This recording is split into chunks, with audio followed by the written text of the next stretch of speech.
Olá pessoal, muito boa tarde. Estamos começando aqui mais uma transmissão ao vivo do perfil aqui do blog do Sem Barreiras. Como vocês sabem, eu sou meio rebelde, eu não gosto muito dessa história de live, né? Essa americanização é besta, eu não sou muito fã não. Então estamos começando mais um ao vivo aqui no canal do Sem Barreiras.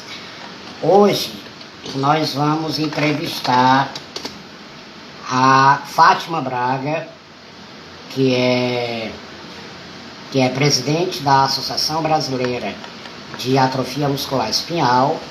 Saudar aqui o Emanuel, que acabou de entrar, o Emanuel psicólogo. Seja bem-vindo, companheiro. A Fátima entra daqui a pouquinho. E aí a gente chama para começar aqui o nosso bate-papo. Hoje nós vamos conversar sobre Claudiênio também entrou, seja bem-vindo, companheiro.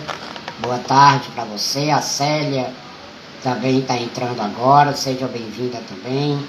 Eu convido vocês aí entrando, aí se identificando, podem mandar as mensagens, podem mandar sugestões de pauta, perguntas, tá certo? A Fátima é muito conhecida no movimento das pessoas com deficiência, né? Uma mãe muito aguerrida, muito forte, muito ativa na defesa dos pacientes de AME, a atrofia muscular espinhal, muito ativa na defesa do filho dela, do Lucas,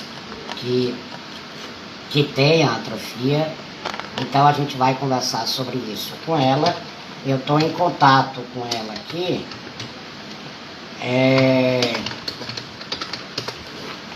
pelo WhatsApp, e daqui a pouquinho ela entra e a gente então inicia essa conversa, tá certo?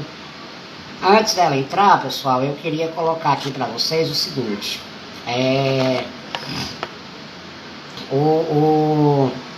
esse novo formato de interação com vocês, né, de entrevistas ao vivo aqui no Instagram, essa é a segunda, tá? A primeira foi na última segunda-feira, em que eu entrevistei o Robinho Linhares, que tem nanismo, e é também muito ligado ao movimento social e de ativismo político.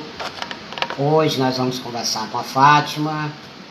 E assim, eu queria pedir a vocês que deixem sugestões de temas e de convidados, tá? Temas e convidados para a gente trazer aqui, né? O Instituto Trata CG acabou de entrar também, seja bem-vindo. Fique à vontade para participar, para fazer suas perguntas. A Helena G. Silva, Helena Silva talvez, e Helena Silva, enfim, desculpa aí se eu não tô só lendo aqui o nome do perfil. Então, como eu estava dizendo, convido vocês a sugerir nomes, a sugerir pautas, temas para a gente discutir aqui, tá certo? Por exemplo, eu já estou providenciando um bate-papo com um psicólogo para conversar sobre autoestima, sobre questões mesmo íntimas de pessoas com deficiência, enfim, o nome da pessoa ainda não está confirmado, então eu prefiro, por enquanto, não divulgar. Mas na próxima semana eu acredito que a gente já vai ter esse bate-papo aqui, certo? A intenção é fazer essa conversa uma ou duas vezes por semana, certo? Eu vou entrar também ao vivo sozinho em outras ocasiões. Enfim, é uma ideia nova que eu estou desenvolvendo e que na primeira, Diego Pacheco acabou de entrar. Também seja bem-vindo, Diego. Fica à vontade para participar, certo? Como eu falei, estou só esperando aqui a Fátima Braga chegar para a gente poder começar. Vocês que já estão aqui, pronto, olha só, ela entrou. Então vamos.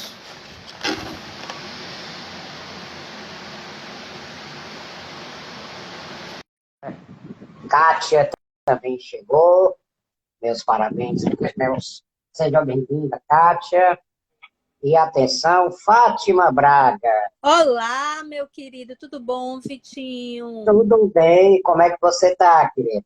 Olha, estou aqui na luta, né, tentando nos blindarmos desse vírus aí avassalador, mas É na verdade. luta, trabalhando em home office, com ideias, louca que esse isolamento cesse para que a gente possa colocar nossos projetos em dia, né?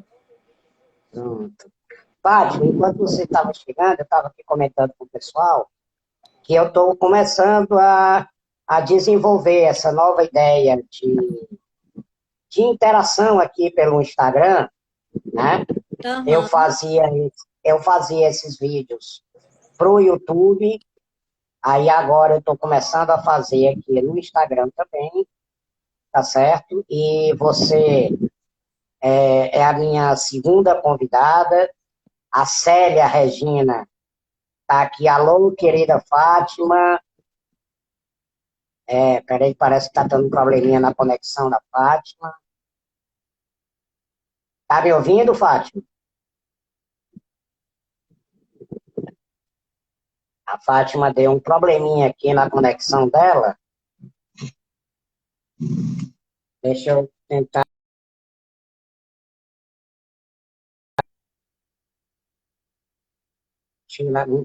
aqui novamente,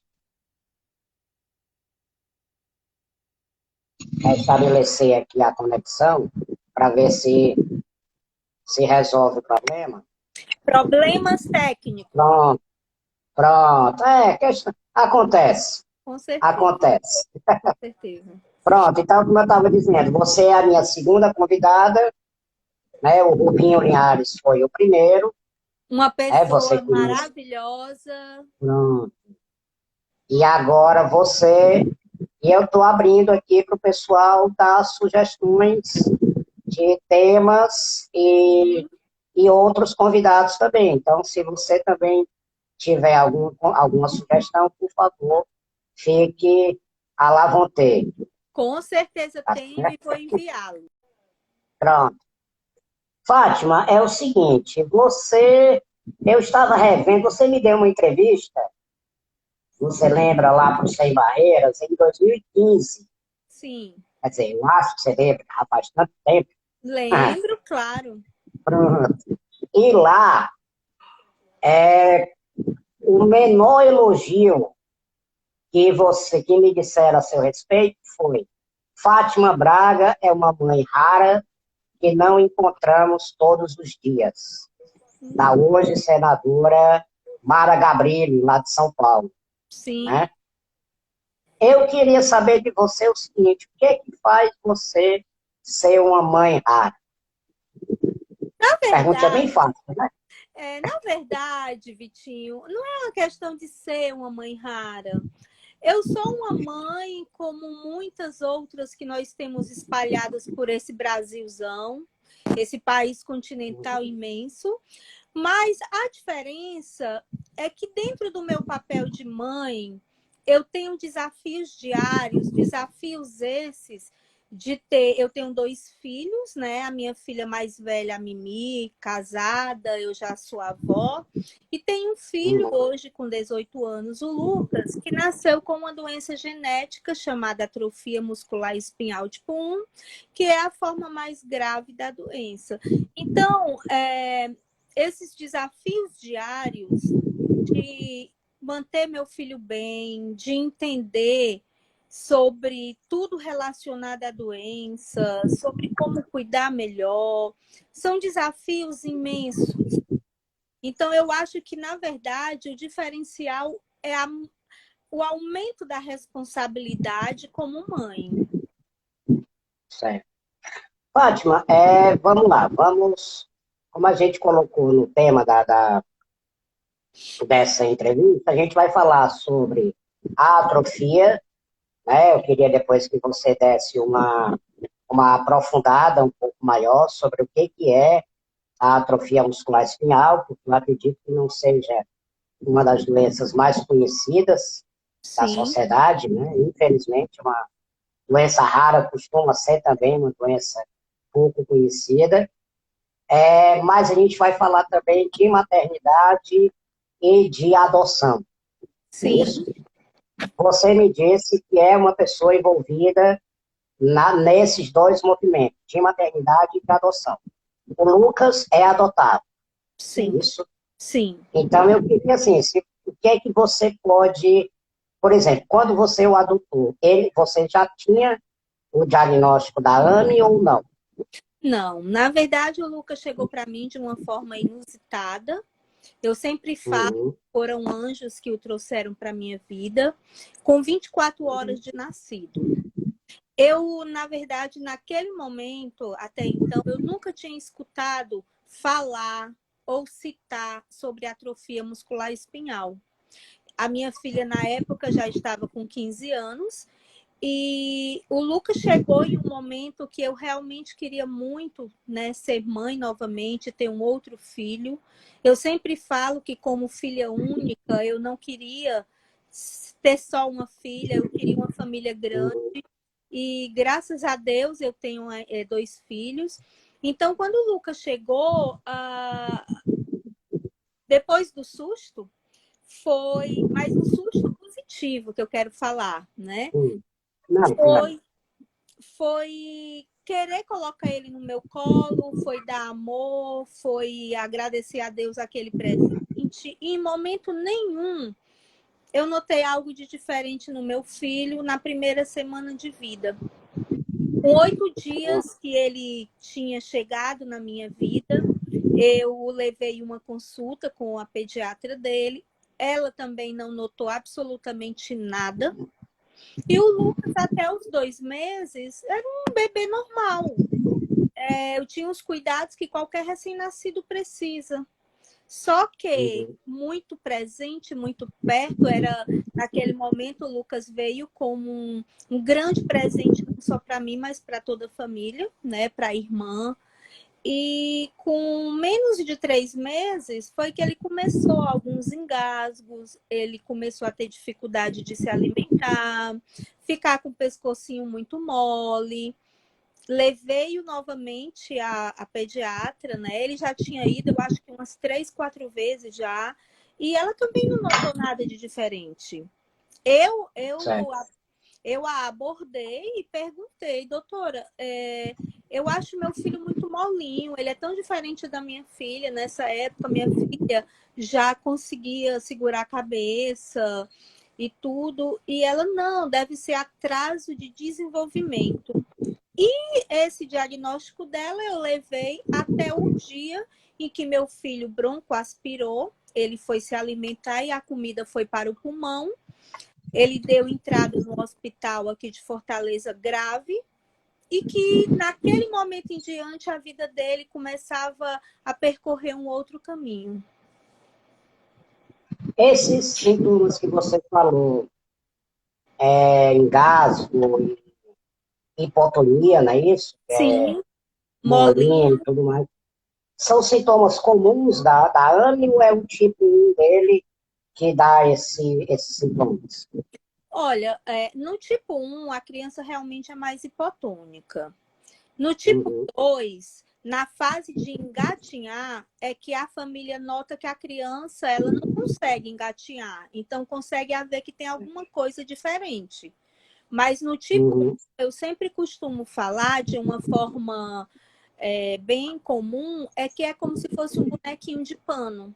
Não segura braço, não segura perna, não segura cabeça, né? Mas mesmo assim, Vitinho, eu sempre falo que quando você nunca viu uma criança com AME, passa despercebido até para os médicos, Uhum.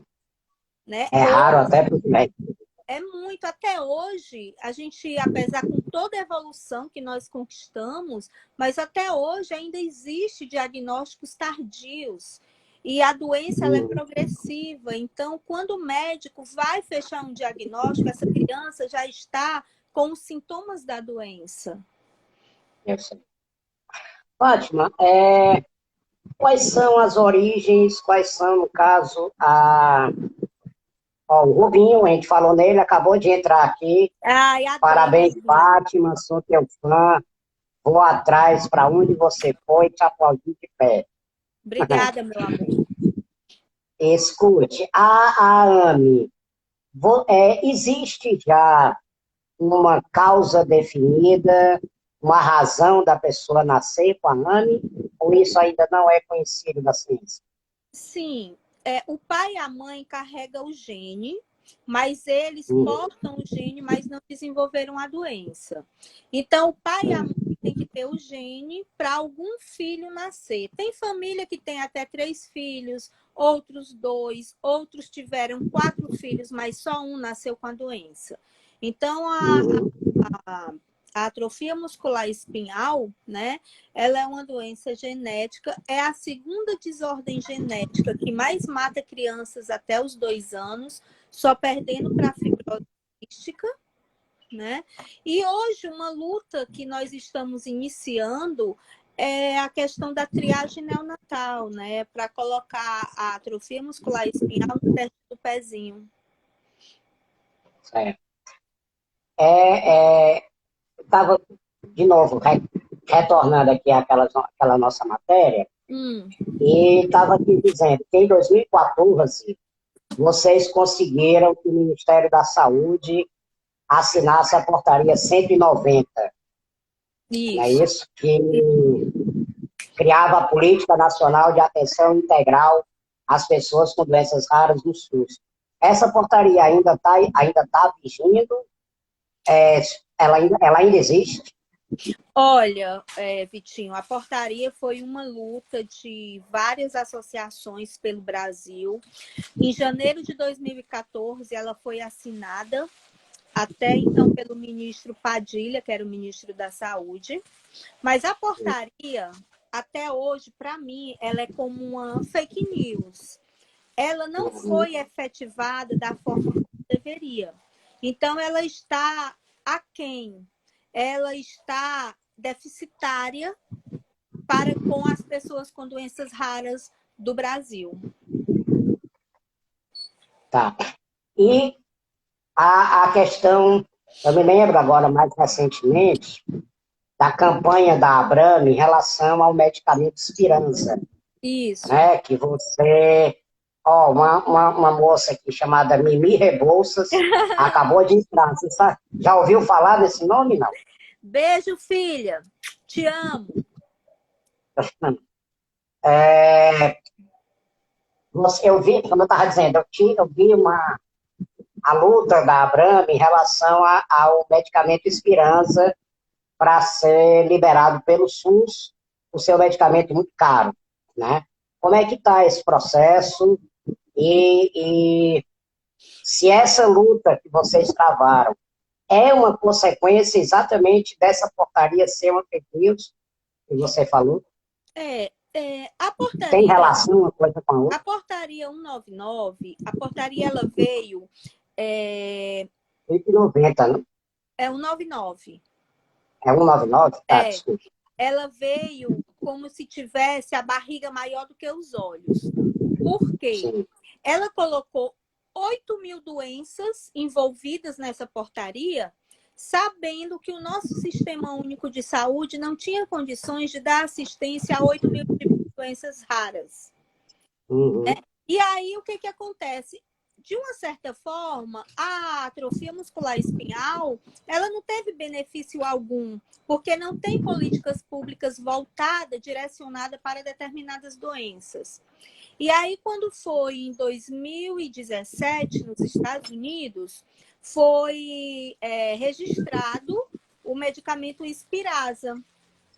E antes de ser registrado, nós já tínhamos começado no Brasil um trabalho de conscientização, né? E conseguimos incorporar o medicamento.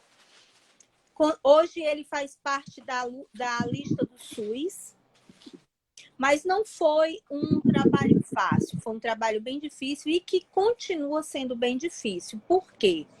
Ano passado foi assinada essa incorporação. As crianças com atrofia muscular espinhal tipo 1, em ventilação mecânica, foram excluídas. Isso não acontece em nenhum outro país do mundo. As crianças tipo 2, adolescentes tipo 3, também foram excluídos da portaria. Eles só vão oferecer o medicamento para o paciente com AME tipo 1 de 0 a 7 meses. Isso é um absurdo se nós estamos falando em um país que gasta até 5, 10 anos para fechar um diagnóstico. Então, é desumano falar que uma criança de 0 a 7 meses já vai estar com o diagnóstico fechado. Acontece, sim, de ter diagnósticos precoces, mas aí é quem tem plano de saúde, quem está em uma região que é uma região esclarecida, que tem um médico que conhece a doença. Isso não é a situação, não é a realidade de todo o país. Agora, por que essas decisões foram tomadas? Foi pelo Ministério da Saúde ou pela Justiça? Na verdade, foi pela Conitec e pelo Ministério da Saúde. Pegou a todos de surpresa. Todos os familiares, associações que estavam naquele dia, ano passado, no Senado Federal, esperando essa assinatura, ficou frustrado. Porque naquele momento que foi assinado a portaria, ali estava declarado uma guerra contra a grande maioria de pessoas que nascem com essa doença no Estado brasileiro.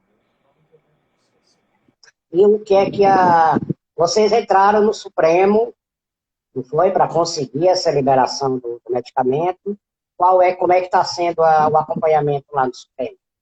Olha, assim, na verdade, o Supremo são casos individualizados de pessoas que judicializam o tratamento, que pedem o medicamento. Nós estamos falando de um medicamento que custa R$1.500.000 para os cofres públicos por ano por paciente. É um tratamento caríssimo. No mesmo momento que vem a alegria de ter um tratamento para tratar seu filho, vem a frustração de ser tão caro, absurdamente caro, né? Então, o que acontece? Nós estamos hoje lutando para que os pacientes com AME2 e AME3 tenham acesso. Ficou dito pelo ex-ministro Mandetta que as famílias se cadastrassem pelo número 136 em novembro e dezembro, que no início do ano o medicamento estaria sendo entregue nas suas cidades. O número sequer atende. As famílias que se cadastraram não tiveram retorno de absolutamente nada. A doença... E com essa pandemia, Fátima, como é que está, então? Pronto. Os hospitais todos voltados para o Covid, como é que está sendo, então? Nós estamos em um momento nunca antes vivido, porque é como se não existisse mais câncer, né? Como se não existisse doenças raras, só existe a Covid-19 hoje. Então, tudo está parado. As pessoas não estão fazendo tratamento, não estão recebendo medicamentos. Está realmente um caos. E o que é que eu quero deixar claro? Quando a gente fala de atrofia muscular espinhal, a gente está falando de uma doença progressiva e degenerativa. Um dia a mais... Fale um pouquinho dela, por favor. Aprofunde um pouco mais a atrofia, para as pessoas aprenderem e conhecerem melhor a doença. Pronto. A AME, ela é uma doença que ela, sabe, ela tira todos os movimentos de uma pessoa. Essa pessoa só mexe os olhos, ela não consegue comer pela boca, ela não consegue respirar sozinha, ela precisa de uma máquina, um respirador que hoje estão falando muito por conta da Covid, mas essa realidade já faz parte da minha vida há 18 anos. O meu filho começou a respirar por aparelhos com 3 meses de vida, né? Então, é uma luta desigual, porque como ela é progressiva e ela é muito rápida, ela vai matando os neurônios, as crianças vão perdendo. E a doença é justamente para bloquear essa progressão, né? Ou o medicamento é para bloquear essa progressão. E quanto mais tempo passa, mais perdas as crianças vão ter.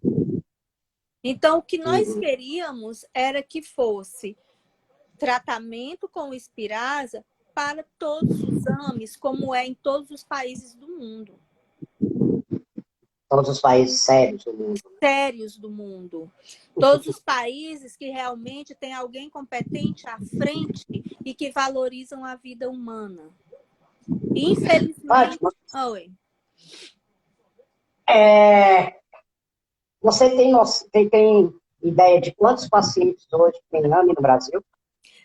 É assim, no censo do IBGE, que já começa errado, as deficiências são todas juntas. Então, você não sabe quantos com AME, com ela, com osteogênese imperfecta, ninguém sabe, é tudo misturado. O que nós sabemos pelos sites das associações que existem em cadastro é que nós temos cerca de 3.500 a 4.000 pessoas com atrofia muscular espinhal no país. Ou seja, é um número pequeno, né, em relação Pequeno. Pequeno e acaba tendo também pouca pressão, né? Infelizmente,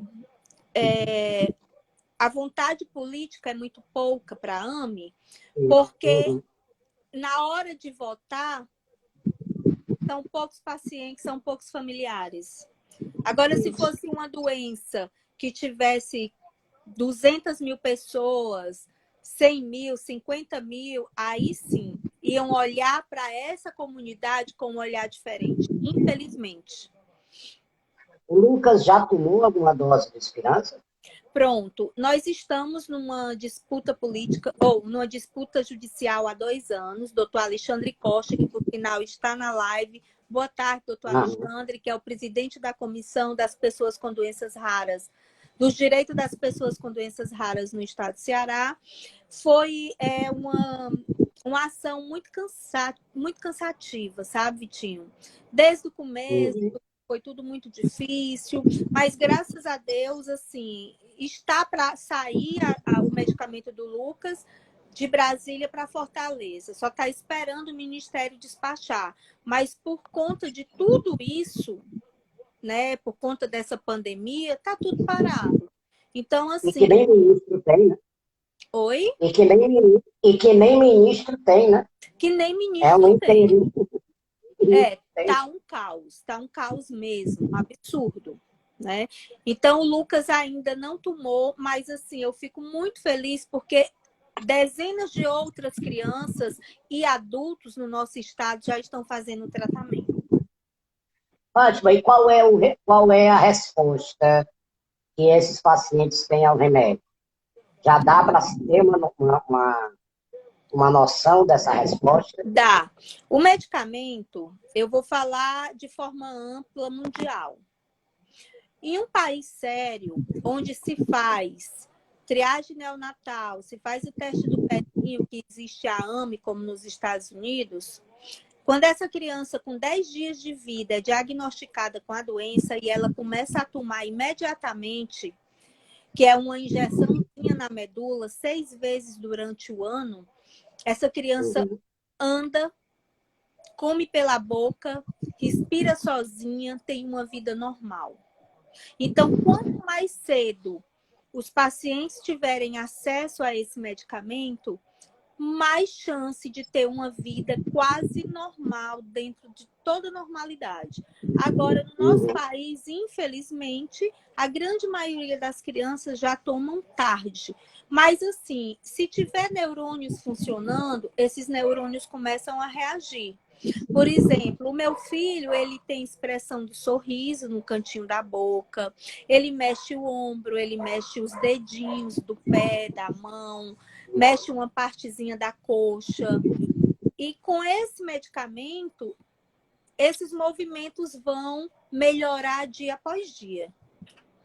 Infelizmente, alguns não tem mais nenhum neurônio vivo. Então, o medicamento já também não faz tanto efeito, né? Ou quase nenhum efeito. É mais ou menos, e aí eu peço a Célia, que está aí, não está na live, ela sabe mais do que eu a esse respeito, é mais ou menos a questão do pamidronato com a pessoa com osteogênese. Né? Quanto mais cedo a criança começar a tomar a medicação, Isso. mais resposta ela vai dar. É né? A partir de determinado... Né? Eu me lembro quando eu tinha 20 e poucos anos, da Priscas Eras, né? Eu fui no médico e ele disse, filho, com a tua idade é complicado você imaginar uma resposta para o pamidronato. Eu já estava na faculdade. Né? Então, deve ser mais ou menos guardados as devidas proporções, deve ser parecido, né? Lá atrás, quando o Lucas tinha meses, tinha um aninho, e eu perguntava para os médicos, né, qual a perspectiva de vir algum medicamento para essa doença. E os médicos diziam que nenhuma. Não tinha nenhuma luzinha no fim do túnel. Nós temos muito a comemorar, sabe, Vitinho? Eu não vou ficar aqui falando de todas as deficiências, do que existe. Eu acho que a gente está aqui para realmente ser ativista, é para lutar, é para fazer a diferença, é para fazer acontecer. Então, hoje nós estamos comemorando 3 medicamentos para ano. Tem o Spinraza, que já é registrado no Brasil. Tem o Zolgensma, que foi registrado nos Estados Unidos e essa semana foi registrado parcialmente na União Europeia e está vindo um Ridisplan. Qual é o maior desafio? Se o Spinraza custa $1.500.000, o Zolgensma vai custar $2 milhões, cerca de 12 milhões de reais. Meu Jesus. E o Ridisplan a gente ainda não sabe valores. Mas quer dizer, antigamente eu dizia muito, a vida do meu filho não tem preço. Hoje eu já penso diferente. Quanto vale a vida a vida do meu filho? Depende do tratamento que ele estiver fazendo. Né? Então, assim... Esse valor são as 6 doses anuais? Ou é cada dose? Não, são as 6 doses anual, mas é para a vida toda. Enquanto vida tiver, vai ter que tomar. Então, se hoje... É no hospital, Flávio? Ele tem que ser internado para tomar ou pode tomar em casa? Não, ele tem que passar o dia no hospital. Na verdade, o dia não, algumas horas no hospital. Tem que ser aplicado no centro cirúrgico, porque é intratecal, é na medula, né? Depois de 2 horas de aplicado, o paciente pode retornar para casa. Fátima, deixa eu te fazer uma pergunta aqui. Agora, só salientando. No primeiro ano são 6 doses. A partir do segundo ano só são 3 doses. Ah, tá. Tá certo. Deixa eu te fazer aqui uma pergunta a respeito da adoção, certo? Tá. Não a adoção especificamente do Lucas, mas o processo de adoção de uma criança com deficiência. Tá? Eu postei uma matéria no site, o título era Casal saltou na fila de adoção ao escolher uma criança com síndrome de Down. Como é que é?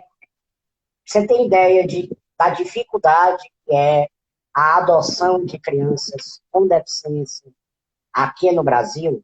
Sim. Você trabalha nessa área? Assim, Vitor, eu tenho até uma experiência própria. Antes do Lucas vir para mim, eu passei série de problemas de saúde, tive que fazer uma cirurgia de urgência e tive que retirar meu útero. E aí eu não podia mais ser mãe.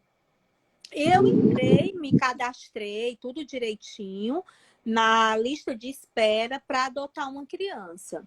Quando o Lucas veio para mim, já fazia 2 anos que eu fazia parte dessa lista, nunca ninguém tinha me ligado, me procurado, mandado uma cartinha, nem para dizer qual era o meu estado ali naquela lista. Qual é o número que eu estava, enfim. E aí, quando o Luquinhas veio, a primeira coisa que eu fiz foi ir até o juiz, explicar a situação, mandar um assistente social na minha casa e o processo de adoção do Lucas foi muito rápido. E o que eles mais perguntavam, né? Porque, assim, quando a assistente social veio, o Lucas já estava internado no hospital. E aí eu disse que ele tinha um problema de saúde e ela perguntou se eu ia devolvê-lo para o Estado, né? Você vai devolver? Porque até então ele é do Estado. E eu sempre disse, não, ele é meu, ele não é do Estado. Porque eu já tinha uma certidão provisória dele, né? Um documento de adoção. E ela sempre me perguntava, você tem certeza que você vai ficar com ele? Você tem certeza que você vai mudar a sua vida por ele? Eu disse, eu tenho certeza absoluta. Hoje é a minha missão de vida, como vem sendo todos esses 18 anos, né? Mas o que eu vejo é, as pessoas realmente, quando vão adotar uma criança, não é mentira, é verdade. Elas querem uma criança perfeitinha, bonitinha, cabelinho liso. Inclusive, tem famílias que deixam de adotar a criança porque às vezes as crianças têm manchinha na pele. Manchinha de feridinha, coisas desse tipo, de um país tropical como o nosso, né? Então, assim, eu acredito que o processo do Lucas foi rápido justamente por conta da complexidade dele. Talvez o juiz nem imaginasse que ele tivesse a chance de hoje estar vivo ainda, né? Então, inclusive, na matéria você fala isso, né? Tinha dado um ano de vida para ele, né? no começo deram 1 ano, depois 2 anos, e aí depois eu mostrei que com muito amor, com determinação, né, todas as pessoas realmente querendo o melhor para o Lucas, se doando, a família, ele muito amado, ele e a irmã têm um amor assim lindo de se ver, ele é muito apaixonado por ela, pela avó. Então, Lucas está aí, sabe, rompendo barreiras. Ele está sem barreiras, literalmente. Fátima, fala um pouquinho do Lucas pra gente. Fala um Olha, pouquinho do dia a dia dele. Só desculpa, antes da quarentena, só o que a gente via era foto sua no meio do mundo com ele, na praia, no shopping, restaurante, enfim. Fala um pouquinho como é que é o dia a dia dele e como é que é ele como pessoa. olha, antes dessa pandemia, o Lucas, ele é um menino do mundo. Ele é rueiro, ele é muito de viver intensamente. Então, independente de ser segunda, sexta, domingo, quando ele queria sair, ele já dava os sinais, ele que determina o que ele quer fazer, para onde vai, a roupa que vai vestir, até o perfume que ele quer usar. O horário de ir é meu, mas o de voltar é dele, né? E aí, assim, ele já fez coisas que inimagináveis, como ir para o show do Aviões Fantasy, chegar em casa de manhã, né? Ir para outros shows. Ele adora barzinho, ele adora pôr pessoas, movimento, gente, ele adora sentir esse calor de pessoas perto dele. Confesso que não está sendo fácil nesse momento de pandemia manter o Lucas dentro de casa. Porque, por incrível que pareça, ele está até tomando remédio para dormir. Ele fica zangado, chateado, não consegue relaxar, chora, reclama. Realmente está sendo um desafio para a gente muito grande manter o Lucas bem em casa sem poder sair esse período. No caso, ele sai, você tem que ir junto, ou você já, a mãe Fátima Braga, já aceita não cortar o cordão umbilical, mas esticar um pouquinho. Já Olha, confia ele em outras pessoas? olha, assim, ainda não consegui. Confesso, Uhum, a não ser com a irmã dele, né? Que uhum, já aconteceu algumas vezes, mas não de farra, de sair e tal. É uhum, porque é tão enraizado Fátima, Lucas, Lucas, Fátima, que a gente não se vê um sem o outro. Então uhum. é tão natural, para mim é tão prazeroso estar com ele, sabe? Que eu não vejo meu filho saindo sem mim. Não é só uma questão de ciúmes, claro que é uma questão de cuidados, é um menino que para sair precisa de muitos equipamentos, né? E eu sou muito cuidadosa, eu sou muito leve, eu não sou de fazer as coisas maiores do que o que são, mas eu tenho muito cuidado, entendeu? Então, eu ainda não consegui. E as viagens, Fátima? Como é que é viajar e ficar alguns dias longe da casa, longe dele? Como é que você Olha, ainda está trabalhando isso? Vitinho, quando eu abracei essa missão, né? Eu sempre falo que no Brasil existe dois momentos da AME, antes e depois do Lucas, não desmerecendo longe de mim nenhuma outra pessoa com AME, nenhuma outra família, Uhum, mas é porque nós pegamos de verdade a nossa história de vidas e a gente jogou para o mundo, para as pessoas entender que independente das dificuldades que você tenha, sempre vale a pena viver. Então, tudo que nós fazíamos, nós já colocávamos nas redes sociais, desde o Orkut, né? E, enfim, o que que acontece? Nós hoje temos algumas dificuldades em relação ao Lucas, porque é um outro tema que eu acho que posteriormente nós poderíamos abordar, que é maus tratos sobre pessoas com doenças graves, com deficiências uhum, graves. E, infelizmente, em novembro do ano passado, meu filho sofreu maus tratos. É uma técnica de enfermagem que cuidava dele muitos anos, né? Eu tenho todas as filmagens, eu estou falando aqui de uma forma segura, porque eu tenho como comprovar. Ela passou 40 minutos judiando do Lucas. Né? Ela fez coisas absurdas e eu só descobri por conta de uma cuidadora que chegou para mim e falou. De lá para cá, eu confesso que a vida do Lucas psicologicamente mudou.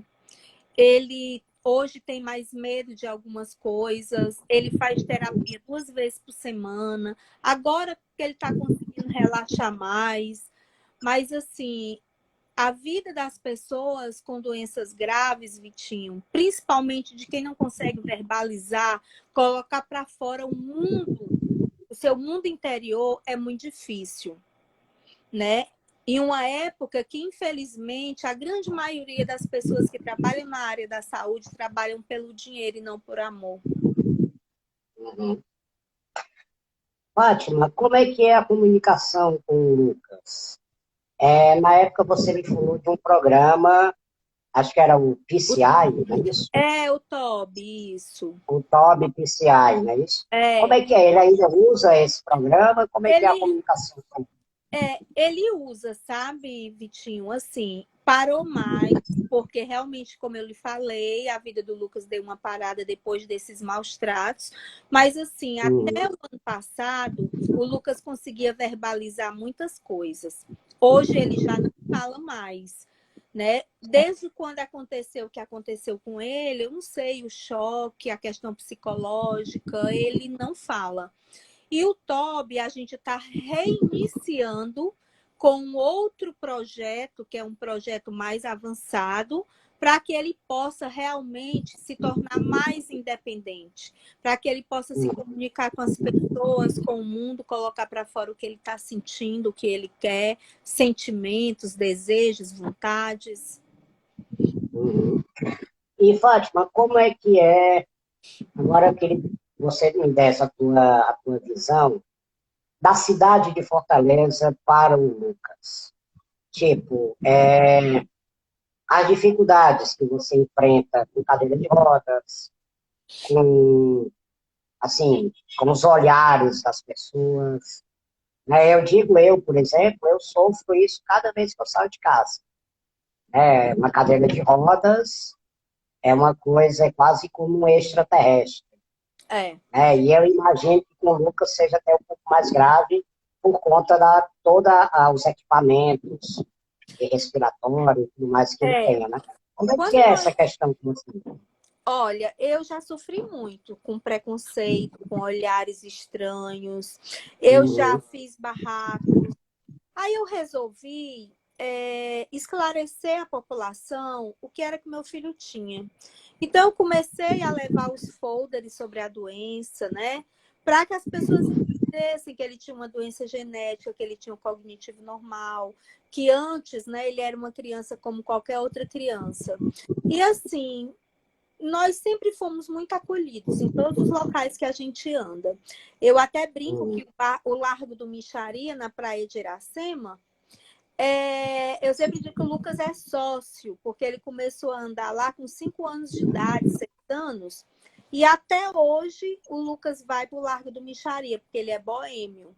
Então, teve todo o uhum. cuidado de aumentar a porta do banheiro, se precisasse trocar a fraldinha dele, né? Mas assim, confesso a você que no shopping, que assim, ele nem gosta muito do shopping, porque ele não gosta de entrar nas lojas, ele gosta só mais de dar um rolezinho, como a galera fala, né? Mas os olhares são maiores. Eu tenho muito Uhum. cuidado para que ele não se impacte negativamente da maldade humana sobre ele, de olharem para ele como ele fosse um ET, como se ele fosse um extraterrestre realmente. Então, quando Você trabalha isso, né? eu trabalho muito, sempre trabalhei isso. Uhum, E comigo, quando eu vejo, por exemplo, outro dia eu estava entrando no Rio Mar Papicu. Tinha uma mãe com 2 filhos. E os meninos, quando viram o Lucas, né, correram para o lado da mãe. No lugar da mãe aproveitar aquele momento único e dizer: calma, meus filhos, é só uma criança com deficiência. A mãe simplesmente olhou para o Lucas e disse: ai, o bichinho, coitadinho. E aí eu cheguei para essa mãe e eu falei: você perdeu uma oportunidade única de socializar seus filhos, de falar sobre inclusão e fazer com que ele entenda que o mundo é cheio de diferenças. uhum. Mas a ignorante na família deve ser a senhora. E nunca mais trate nem o meu filho, nenhuma pessoa com deficiência, como bichinho ou como coitadinho. Eu me lembro, você falou isso agora, eu entrevistei a educadora Nildes Alencar Lima, há uns 15 anos, mais ou menos. Ela foi diretora da escola onde eu estudei até o primeiro grau inteiro, né? Na época era primeiro grau, hoje já tem Uhum. outro nome, ensino fundamental. E ela me disse o seguinte, que lá eram várias crianças com deficiência. Autista, síndrome de Down, cego, surdo, cadeirante, tinha para todo gosto.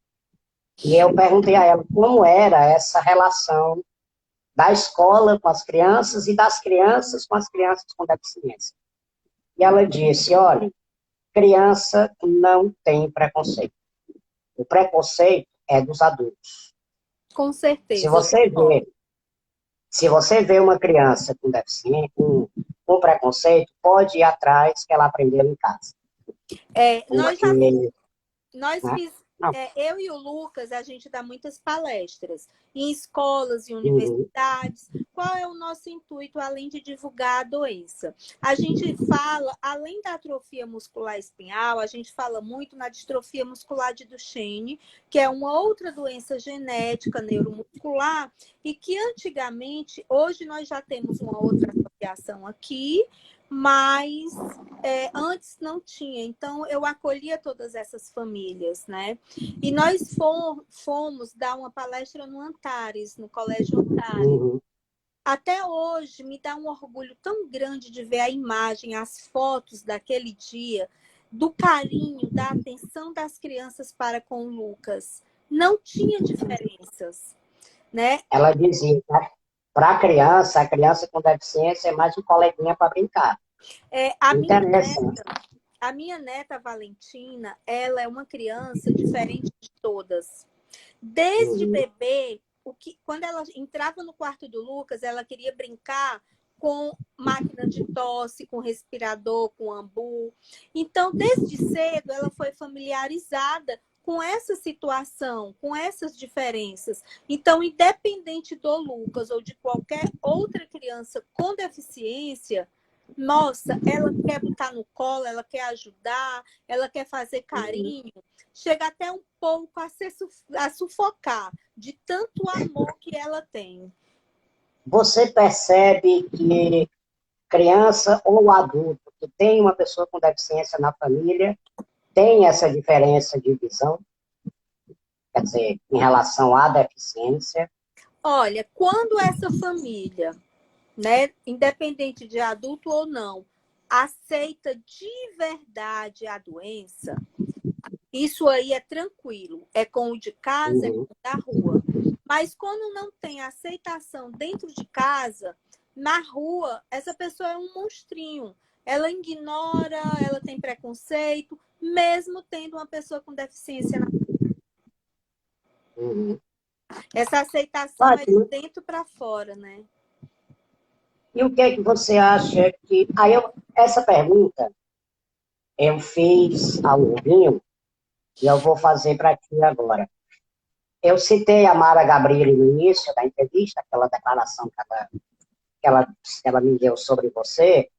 Você acha que a representatividade das pessoas com deficiência no legislativo brasileiro poderia ser maior?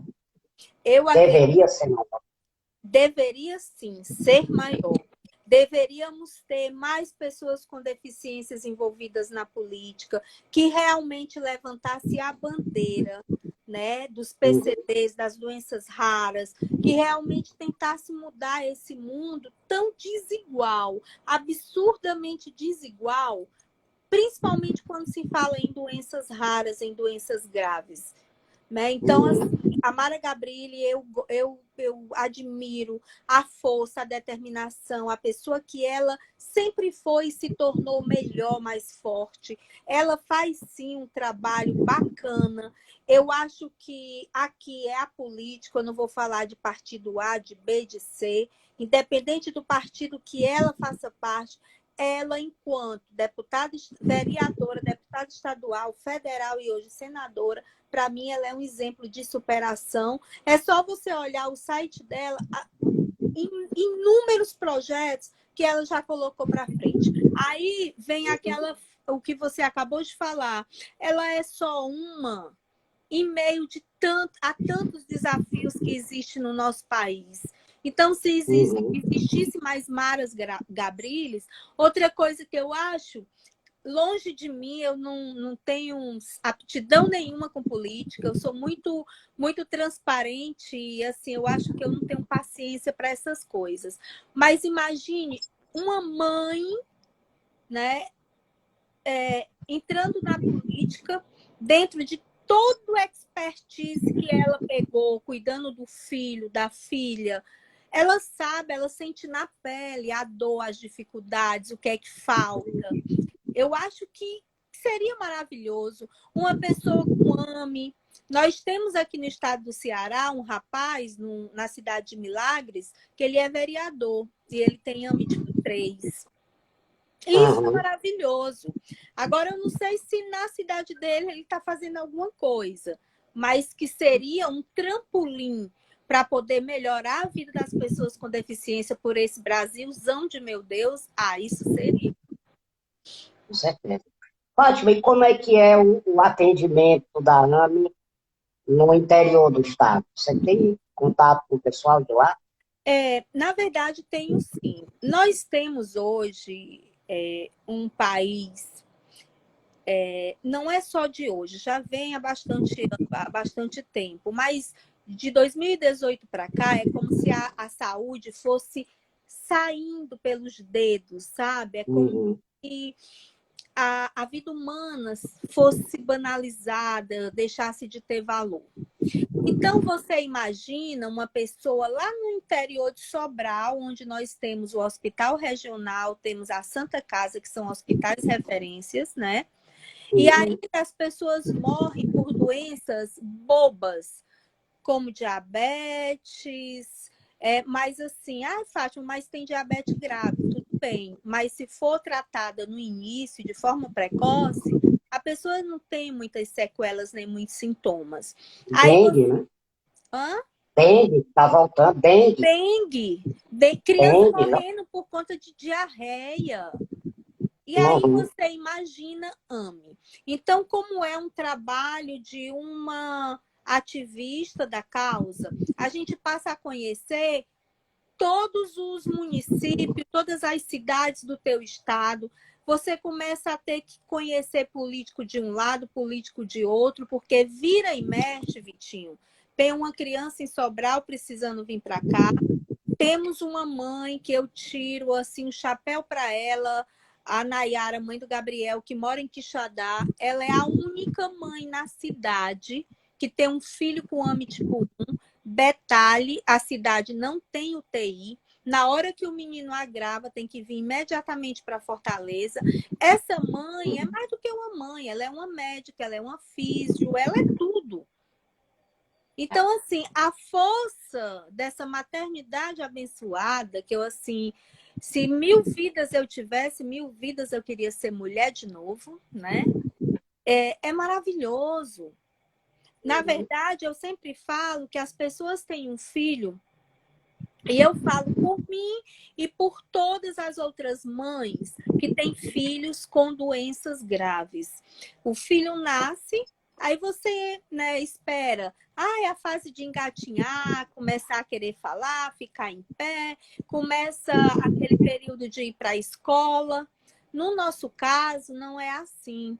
No nosso caso, a gente começa a ter, sem direito de escolher, a entender sobre intubação, traqueostomia, gastrostomia, termos técnicos que você nunca ouviu falar, mas você tem que aprender, né? Doutor, meu filho, ele vai nascer dente normal? Não, ele não vai viver para isso. E quando os dentes do meu filho começaram a nascer, cada dente para mim era uma emoção. Assim foi quando começou os dentinhos de leite a cair também. Então, quer dizer, a vida é um sopro, são tantas surpresas, surpresas boas, não tão boas, mas essa maternidade, que é extremamente maravilhosa, mas ela é intrigante, ela é difícil, né? E no caso da gente, a gente tem que moldar a nossa vida para os filhos, principalmente um filho com uma doença grave. Hoje você é uma mãe full time, não é isso? Uma mãe 24 horas por dia, a tua vida é toda direcionada praticamente ao Lucas e à Anne, não é isso? O Rubinho aqui elogiando a Mimi, aí eu... É parecido o tamanho, é parecido, só eu sou um pouquinho mais largo. Olha, Vitinho, eu vou falar um pouco da Fátima mulher, tá bom? Aham. No início, lá atrás, no começo da doença do Lucas, eu fiquei uma mãe relaxada comigo, né? Eu esqueci de mim, eu engordei, fiquei com os cabelos lá na cintura, e assim, vivia para o Lucas aquele medo de perder, a morte me rondava.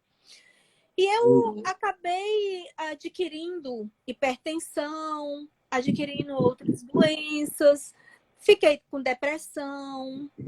E aí foi passando, eu vinha em um casamento que não me completava, que me deixava infeliz. E eu tive a coragem de me separar, porque as mães, elas não têm essa coragem, preferem viver um casamento infeliz. Fátima, desculpa, é que acabou de chegar uma mensagem aqui tem 20 segundos para acabar. Eu vou retomar a conexão, tá Beleza. certo? Tá Porque ótimo. é o limite do Instagram aqui. Então Então é eu vou melhor. desligar e volto.